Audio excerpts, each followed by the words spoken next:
One of the keys to having a mind flooded with peace is learning to choose your perspective or your outlook. Howie Hendricks used to say that your outlook will determine your outcome often. If all you can see is giants in the land, you'll vote to say God's not able to give us the land.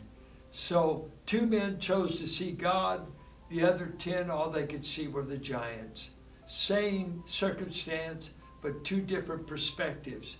Listen to what Paul says in Philippians 4:8. Finally, brothers, whatever is true, whatever is noble, whatever is right, whatever is pure, whatever is lovely, whatever is admirable, if anything is excellent or praiseworthy, think about such things. Whatever you have learned or received or heard from me or seen in me, put it into practice, and the God of peace will be with you. You become what you think. You will become what you think. That's why what you feed on in literature, entertainment, even when you're, as it were, relaxed and your mind is just free to focus on any subject, you will become how you think. Negative people think on negative things. Positive people feed on positive things. And here Paul is saying, you must choose what you think about, and if you'll practice the way you've seen me, the apostle, what I talk about, I'm not a negative man. I have negative I'm in jail when I'm writing this. Well, you hardly hear him mention the prison, but he's in jail for preaching the gospel. And there's no poor me, self-pity. He's telling you how wonderful Christ is, how wonderful it is to have the joy of the Lord. And so many of us have nothing but pity parties going all the time because we choose to think on the negative. And here he says, choose what you think on.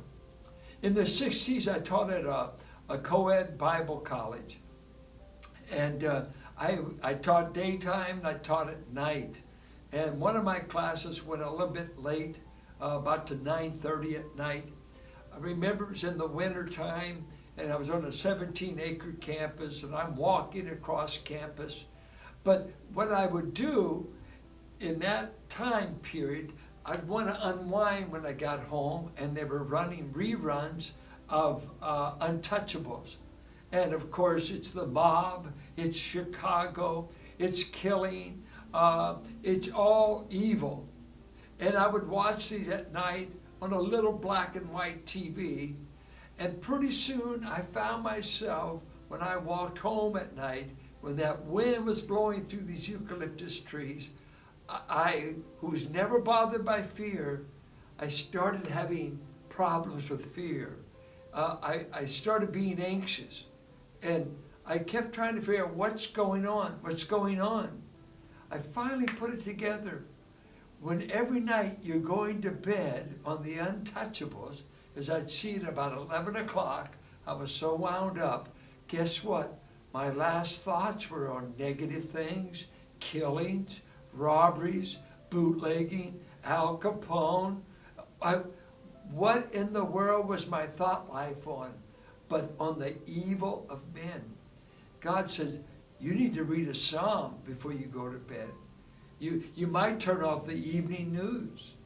You need to be sure you put something in your mind before you hope to go to sleep. And once I started weaning myself from that program, peace came back, the anxiety went away. I just say this to you, you will become what you think. And what you think is shaped by what you feed on, what you read, the kind of people you run with.